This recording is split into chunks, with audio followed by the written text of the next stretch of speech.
Ratusan kapal nelayan di Sibolga, Sumatera Utara sejak 2 bulan terakhir tak melaut. Ratusan kapal ini pun terpaksa sandar dan ditambatkan pemiliknya di sejumlah dermaga tangkahan di perairan Laut Sibolga dan Tapanuli Tengah, Sumatera Utara. Ratusan kapal yang tidak melaut ini berdampak pada ribuan ABK dan nelayan yang sejak 2 bulan terakhir terpaksa menganggur. Ketua Dewan Perwakilan Daerah Himpunan Nelayan Seluruh Indonesia atau DPD HNSI Sumatera Utara, Azlinda Hutagalung, bersama pimpinan DPRD Kota Sibolga Jamil Zeptumori melakukan pemantauan langsung lewat perairan Sibolga ke sejumlah dermaga sandar kapal nelayan yang tak melaut.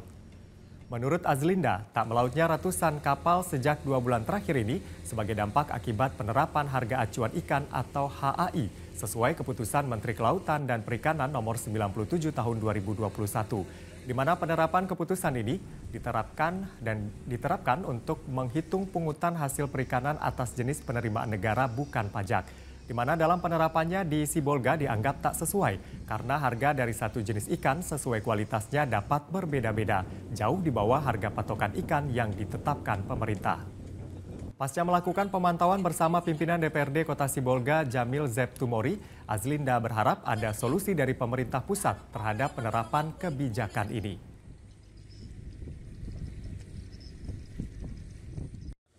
Ya, inilah saat ini tadi kita sudah survei dan sudah keliling melihat kondisi yang sebenarnya, ya kan, berdasarkan fakta dan real mungkin sudah sama-sama kita pantau dan kita lihat. Beginilah kondisinya. Ratusan nelayan, satu unit kapal itu kita kalikan 40 ABK saja. 40 ABK saja. Kali ratusan sudah berapa puluh ribu. Masyarakat yang tidak kerja saat ini dari bulan puasa kemarin sampai detik ini. Itu karena harga acuan ikan yang tidak sesuai dengan harga jual ikan saat ini di daerah masing-masing. Itu saya rasa bukan daerah Sibolga Tapeng saja yang cukup sangat signifikan turunnya, termasuk daerah-daerah lain sampai ada penanaman atau penguburan ikan. Jelajahi cara baru mendapatkan informasi. Download Metro TV Extend sekarang.